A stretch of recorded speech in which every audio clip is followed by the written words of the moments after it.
حضرت امیر المومنین علیہ الصلوۃ والسلام صلی اللہ علیہ محمد وعلی محمد،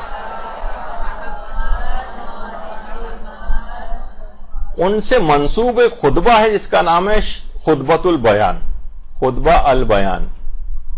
خطبۃ البیان امیر المومنین سے منسوب خطبہ ہے جو غالی حضرات بہت زیادہ، ابھی میں آپ اس کے مندرجات آپ کو بتاتا ہوں کہ بہت زیادہ پیش کیا جاتا ہے۔ یہ دیکھیے امیر المومنین نے مثلا یہ جملے اس کے اندر ارشاد فرمائے، اس خطبے کا یہ ٹکڑا ہے کہ حضرت امیر المومنین سے جو منسوب ہے کہ اذا خرج القائم ينتقم من اہل الفتوى فی الدین لما لا يعلمون، امام زمانہ جب قیام کریں گے تو وہ دین میں فتویٰ دینے والوں سے انتقام لیں گے، اور یہ وہ افراد ہوں گے لما لا يعلمون کہ جو کہ علم نہیں رکھتے تھے اور فتویٰ دیتے تھے۔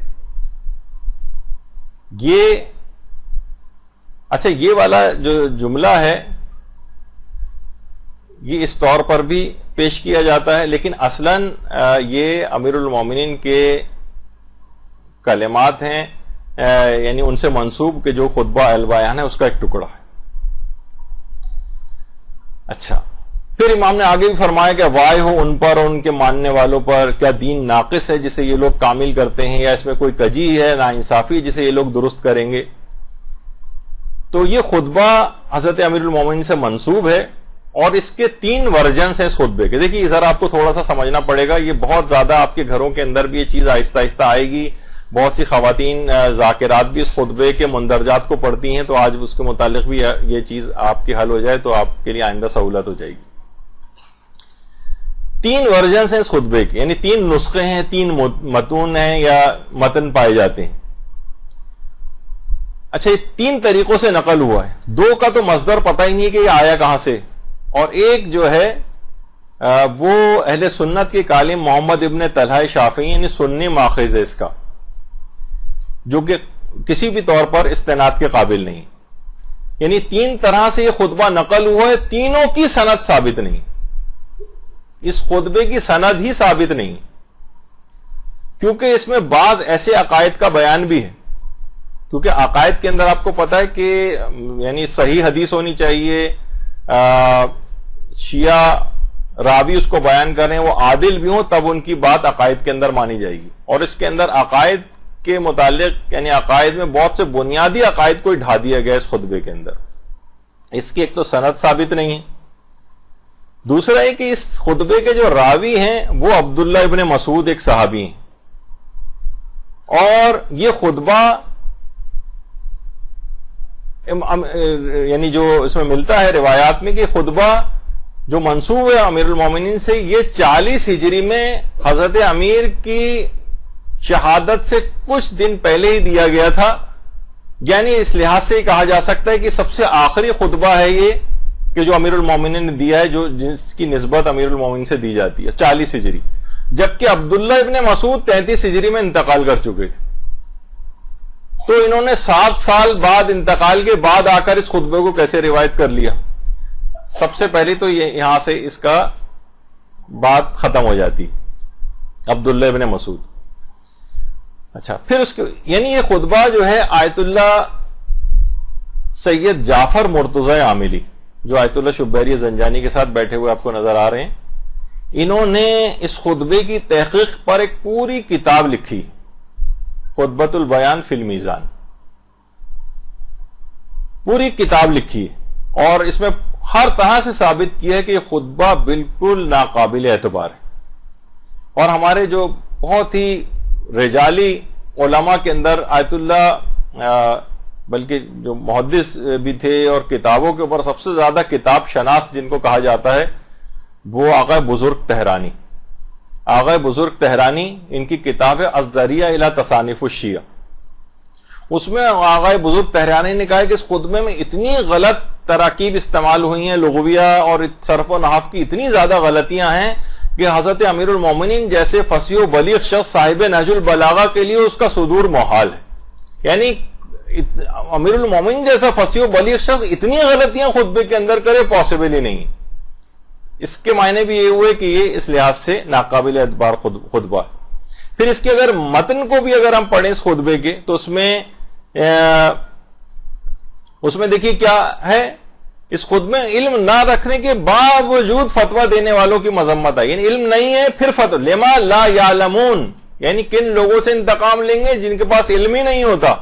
کوئی بھی جاہل شخص وہ فتویٰ دینے لگے اگر اس سے امام انتقام لیں گے. بالفرض اگر ہم اس خطبے کو صحیح مان بھی لیں تو یہ جاہل افراد کے جو علم نہیں رکھتے ہیں وہ اگر فتویٰ بازی کا کوئی کام کریں گے تو امیر المومنین ان سے آ کر انتقام لیں گے. تو لیکن جو دین میں فقیہ ہیں، پڑھے لکھے افراد ہیں، ان سب بلکہ دنیا میں سب سے زیادہ جو جن کی ہم عالم سمجھ کے تحقیق کرتے ہیں ان کا علم تو دنیا میں سب سے زیادہ ہوتا ہے، تو ان کی مذمت خود بخود اس لائن میں لما لا یعلمون، جو علم نہیں رکھتے تھے اس کے باوجود فتویٰ دیتے تھے، ان کی مذمت اس کے اندر کی گئی. تو اس میں بھی دیکھیے اس طرح سے کہ یہ تو جاہلوں کا یعنی ان افراد کا ہے جو طریقہ اہل بیت سے ہٹ کر ہیں، جو ائمہ معصومین کی حدیثوں کو لیتے ہی نہیں. آپ دیکھیں نا کتنے مسلمان غیر شیعہ مسلمان فقیہ ایسے ہیں کہ جو ائمہ اہل بیت سے روایات کو یکسر لیتے ہی نہیں اپنے فقہی مسائل کے استنباط کے لیے.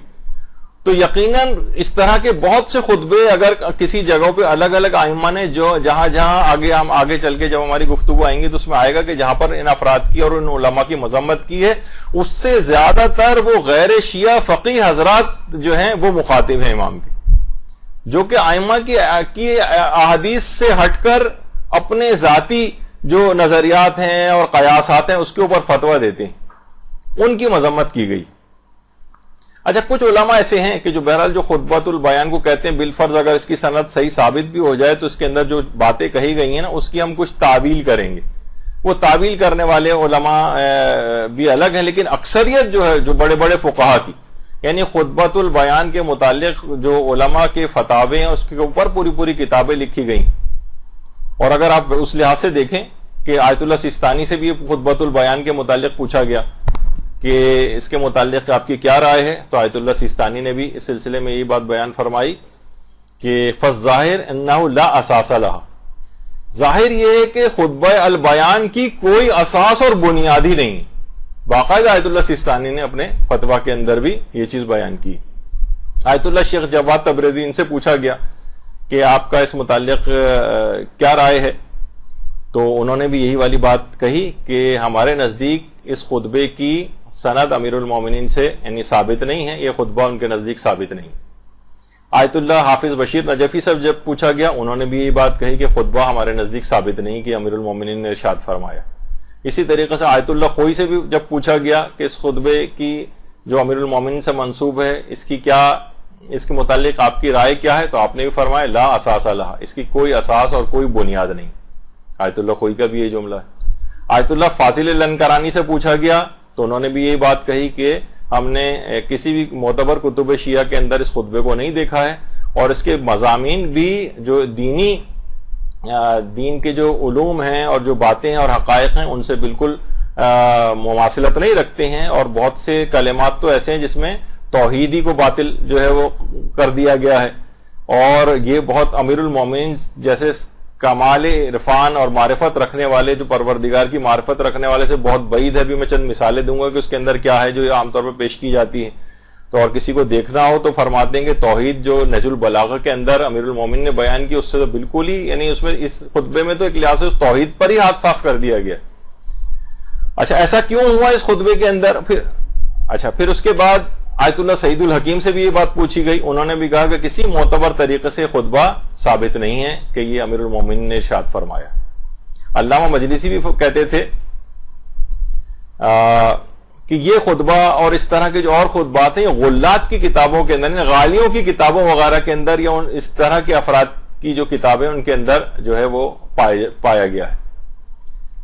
اور آیت اللہ حسینی شاہرودی سے بھی جب پوچھا گیا تو انہوں نے کہا یہ جو خطبہ اس کی سند کے لحاظ سے معتبر نہیں، اور معتبر اسناد سے ہم تک یہ نہیں پہنچا، اور نہج البلاغہ اور دیگر معتبر کتب میں بھی یہ خطبہ وارد نہیں ہوا، متن کے لحاظ سے بھی اس میں اضطراب پایا جاتا ہے، اور ایسی تعبیرات الفاظ اور مطالب جو ممکن ہی نہیں ہے کہ امام علیہ السلام سے صادر ہوا. اور آیت اللہ ناصر مکارم شیرازی بیان فرماتی ہیں یہ خطبہ مجعول ہے، جعل کیا گیا ہے، بنایا گیا ہے، لوگوں نے خود بنایا ہے بیٹھ کے اس کو. اچھا اس سے ملتا جلتا ایک اور بھی خطبہ ہے, یہ بھی آپ کو, یہ اکثر فیس بک وغیرہ کے اوپر اس کے مندرجات امیر المومنین کے فضائل کے لحاظ سے یہ بیان کی جاتے ہیں. خطبہ افتخاریہ یہ ذرا ہٹ کر ہے, لیکن اس کا بھی لب و لہجہ بہت حد تک خطبہ البیان سے ملتا ہے. اس کے اندر بھی بہت ساری باتیں دیکھیے اسی قسم کی ہیں. مثلا اگر آپ, ضروری نہیں کہ خطبے کی ہر بات غلط ہو, لیکن کچھ باتیں اس کے اندر ایسی ہیں کہ اگر اس کو اگر انسان پڑھے, مثلا لکھا ہے کہ میں ہی صاحب حشر و نشر ہوں, اور میں ہی عابد ہوں اور میں ہی معبود ہوں. یعنی امام امیر المومنین کہہ رہے ہیں میں ہی عابد ہوں, میں ہی معبود ہوں. تو اس طرح کے بہت سارے الفاظ ایسے ہیں کہ جس میں یہ چیزیں ان خطبات کے اندر جو ہے توحید کے اوپر کافی ہاتھ صاف کیا گیا ہے. تو بہرحال آیت اللہ سعید الحکیم سے جب خطبہ افتخاریہ کے متعلق پوچھا گیا تو انہوں نے یہ کہا کہ یہ خطبہ بھی ہمارے نزدیک اس کی نسبت امیر المومنین سے ثابت نہیں ہے. تو اچھا, اب یہ جو خطبہ ہے الزام الناصب کے اندر, اس کے 3 ورژن, جس میں ہم نے کہا کہ اس میں حضرت عبداللہ ابن مسعود کی بات آئی ہے کہ تو خلافت, یہ خطبہ امیر المومنین نے ایک روایت میں کہ بصرہ میں ارشاد فرمایا ہے, اور ابن مسعود جو تھے, عبداللہ ابن مسعود, یہ تو بہت پہلے, کیونکہ عبداللہ ابن مسعود کا جملہ یہ ہے کہ جب امیر المومنین کو خلافت ملی تو آپ بصرے میں تشریف لائے اور جامع مسجد میں ممبر پر انہوں نے خطبہ دیا, اور ایسا خطبہ امیر المومنین نے ارشاد فرمایا کہ عقل و افکار پر حیرتوں کے پہاڑ ٹوٹ پڑے. یہ ان کا جملہ ہے. عبداللہ ابن مسعود نے کیسے کہہ دیا جبکہ 7 سال پہلے عبداللہ ابن مسعود انتقال کر چکے تھے, اس وقت زندہ ہی نہیں تھے. خطبہ 40 ہجری میں جو ہے وہ امیر المومنین نے اس سے منسوب ہے. اچھا, اس خطبے میں بہت ساری باتیں ایسی ہیں جو صحیح احادیث کے بھی خلاف ہیں. مثلا اس کے اندر ایک چیز ہے کہ حضرت عیسیٰ مدینے میں امام زمانہ کی تدفین کریں گے, جبکہ امام زمانہ کے انتقال یا مثلا شہادت کے بعد ہمارے ہاں صحیح روایات سے بات ثابت ہے کہ تدفین کے لیے امام حسین علیہ السلام کی رجعت ہوگی, اور وہ خود اللہم صلی علی محمد و آل محمد, اور وہ خود آ کر ان کی تدفین کریں گے. ان کا غسل, کفن, دفن, حنوط وغیرہ سب امام حسین علیہ السلام آ کر کریں گے. تو اس لحاظ سے بھی یہ اس کے اندر جو مندرجات ہیں کہ حضرت عیسیٰ مدینے میں امام زمانہ کی تدفین کریں گے, تو یہ ان تمام روایت سے ٹکرانے والی بات ہے کہ جو کہ اس سے بھی پتہ چلتا ہے کہ یہ بات ایسے ہی اس کے اندر داخل کی گئی. پھر ایک جگہ پہ خود امیر المومنین نے خطبے میں کہا کہ میں ہی انجیل ہوں, یعنی یہ بھی نہ سمجھ میں آنے والی بات ہے. اور کچھ شخصیات ایسی ہیں جو الزام الناصب کے اندر باقاعدہ اس خطبے کے اندر ان شخصیات کا تذکرہ ہے. مثلا حضرت سلمان فارسی کا تذکرہ, جملہ ہے اس خطبے کا کہ پھر امیر المومنین سلمان فارسی کی طرف متوجہ ہوئے. اچھا, اب خود سلمان فارسی کی وفات 34 ہجری میں ہو چکی, اور خود یعنی 6 سال پہلے اس خطبے سے. تو یہ کیسے ممکن ہے کہ 40 ہجری میں امیر المومنین نے خطبہ دیا, اس وقت سلمان فارسی بھی موجود تھے؟ اس کا مطلب ہے یہ بھی ایک جھوٹی بات اس کے اندر آ گئی. پھر اسی طریقے سے حضرت مقداد کے متعلق ہے کہ حضرت مقداد نے کھڑے ہو کر کہا کہ مولا میں قسم کھاتا ہوں. تو ان کی وفات بھی 33 ہجری میں, حضرت مقداد کی تمام مورخین متفق ہیں کہ مقداد 33 ہجری میں دنیا سے جا چکے تھے. تو یہ انہوں نے آ کر, اچھا قسم بھی کیا کھائی انہوں نے, مقداد نے کہا کہ امیر المومنین میں آپ کے سامنے ہیکل آسن کی قسم کھاتا ہوں. ہیکل سلیمانی, ہیکل سلیمانی یہودیوں کے ایک مقدس, یہودیوں کے مقدسات میں ہے. یعنی کیسے ممکن ہے کہ یہودیوں کے مقدسات والی چیز وہ مقداد جو ہیں وہ امیر المومنین کے سامنے یہودیوں کے مقدسات کی قسم کھائیں اور امیر المومنین خاموش رہیں. دیکھیے آپ نے ایک چیز سنی ہوگی, اب معلوم نہیں سنی ہے یا نہیں, تابوت سکینہ. اچھا, تابوت سکینہ ایک سمجھے ایک لحاظ سے ایک باکس تھا, یعنی جو ایک عمومی تاریخ ہے اس کی کہ حضرت آدم کو وہ دیا گیا تھا, حضرت آدم سے چلتا ہوا وہ حضرت داؤد تک آیا تھا. حضرت داؤد کے پاس جب آیا تھا تو اس کے اندر عصائے موسیٰ وہ موجود تھا, اسی کے اندر توریت موجود تھی, اور کوہ سینا پر حضرت موسیٰ کو جو تختیاں دی گئی تھیں وہ بھی اس تابوت سکینہ کے اندر موجود تھیں, اور وہ برتن بھی موجود تھا جس سے من و سلوہ اترا کرتا تھا اس تابوت کے اندر. اچھا, اس تابوت سکینہ کو یہودی قبلے کے طور پر بھی استعمال کرتے تھے, قبلے کے طور پر. اچھا, اس تابوت سکینہ کی حفاظت کے لیے اس پر حضرت داؤد نے ایک مضبوط عمارت جو ہے وہ تعمیر کروائی, اور یہ عمارت اس کے بعد حضرت سلیمان کے دور میں مکمل ہوئی.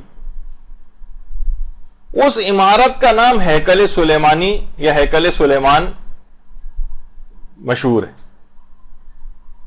اچھا, پھر تاریخ میں ہے کہ جو اس تابوت کے اوپر جو عمارت بنائی گئی تھی وہ ہیکل سلیمانی تھی. پھر اہل بابل نے جب حملہ کیا تھا, اہل بابل کی ایک تہذیب, چھوڑو بابل کا گھر والا وہ دماغ میں آ رہا ہوگا آپ کے, لیکن یہ وہ والا نہیں ہے. بابل کی جو ہے ایک تہذیب تھی اس زمانے میں. اہل بابل نے جب حملہ کیا تھا یہاں پر, تو اس تابوت سکینہ کو یا اس کو اپنے ساتھ لے گئے تھے, یہ آسمان پر اٹھا لیا گیا تھا. اچھا, یہودی ابھی بھی یہ دعویٰ کرتے ہیں کہ مسجد اقصی جس جگہ پر ہے وہیں پر ہی ان کی عبادت گاہ تھی یا معبد تھا, اور وہ چاہتے ہیں کہ اس مسجد کو ڈھا کر, مسجد اقصی کو ڈھا کر یہاں پر ہیکل سلیمان کو دوبارہ تعمیر کیا جائے. اسرائیلیوں کا جو مین اس وقت وہ ہے نا, جس کے لیے وہ اتنے مظالم کر رہے ہیں, یعنی ان کا پوائنٹ آف ویو ہے, میں اس لحاظ سے بات بتا رہا ہوں, وہ غلط ہے ان کی یہ باتیں, لیکن وہ چاہتے ہیں کہ اسی جگہ, وہ کہتے ہیں کہ اسی جگہ پر ہمارا معبد تھا ابتدائی طور پر, مسجد اقصی اس کے بعد میں بنائی گئی, تو اس لحاظ سے ہمارا ہی اس کے اوپر حق ہے, اور ہم اس جگہ پر ہیکل سلیمان کو جو ہے وہ دوبارہ تعمیر کریں گے. تو ہیکل سلیمان یہودیوں کے مقدسات تھے. یعنی یہ کیسے ممکن ہے کہ مقداد جو امیر المومنین کے سامنے ہیکل سلیمان کی قسم کھائیں اور امیر المومنین خاموش رہیں؟ اچھا, ایک تو یہ بات ہو گئی اس پہ, یعنی یہ ممکن ہی نہیں ہے. ابھی میں آگے چل کے اس میں ذکر کروں گا کہ آگے چل کے ذکر کرتے ہیں, اس کو چھوڑی. تو اس خطبے میں آگے کیا فرمایا کہ امام زمانہ آ کر قیاس کو مضبوط کریں گے, جبکہ بالکل غلط ہے. امام زمانہ آئیں گے تو کسی قیاس کی کوئی ضرورت ہی نہیں ہوگی, بلکہ امام زمانہ قیاسات کو سب کو ڈھا دیں گے, اور ایک یقینی اور ایک بات کو جو ہے لوگوں کے سامنے پیش کریں گے. خود ایک بہت عجیب و غریب بات ہے کہ امام زمانہ قیاس کو آ کر مضبوط کریں, جس کی خود اتنی زیادہ مذمت کی گئی. پھر اس خطبے کے اندر بے تحاشا غلو پایا جاتا ہے.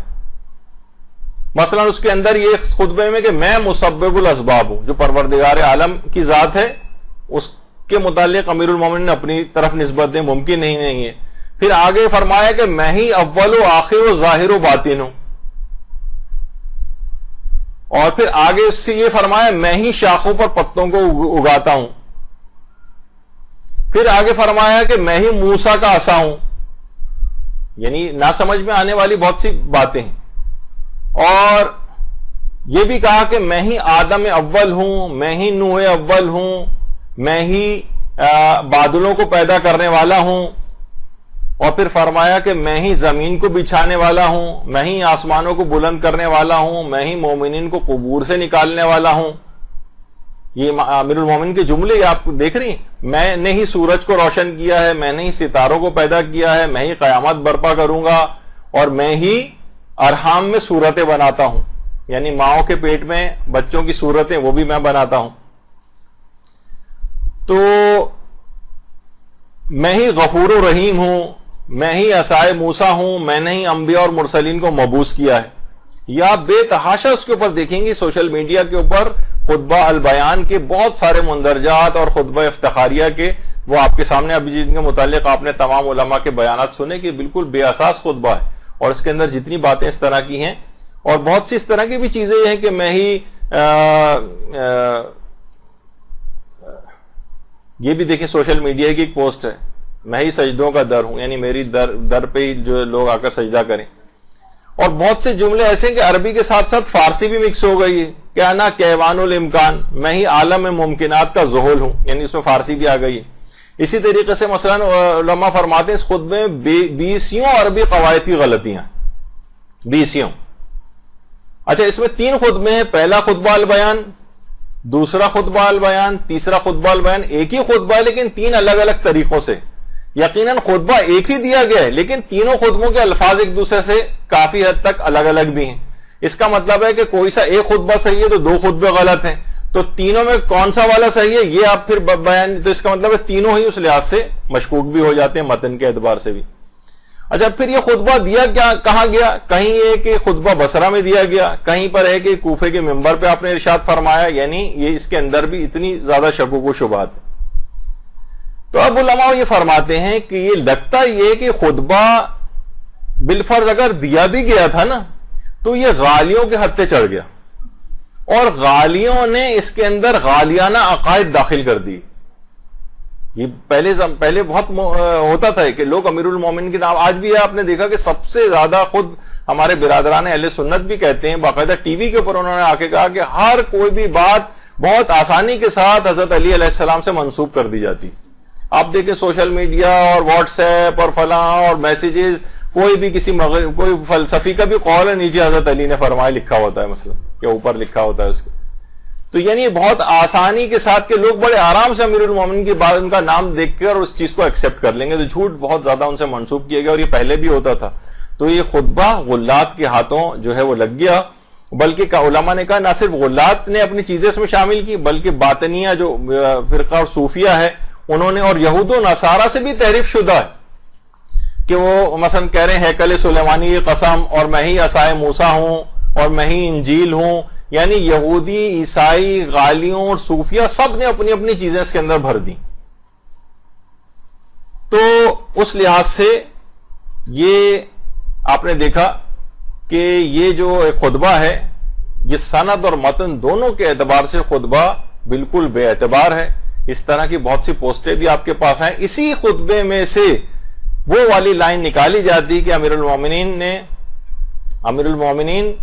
ان فتوی دین میں فتویٰ دینے والوں سے انتقام لیں گے کہ جنہوں نے علم کے بغیر فتویٰ دیا. تو اگر لفظ بھی اس میں الفاظ بھی اگر پڑھ لیں تو اس کے اندر بھی واضح طور پر یہ ہے کہ جو علم نہیں رکھتے وہ ان سے امیر المومنین انتقام لیں گے، نہ کہ علم رکھنے والوں سے.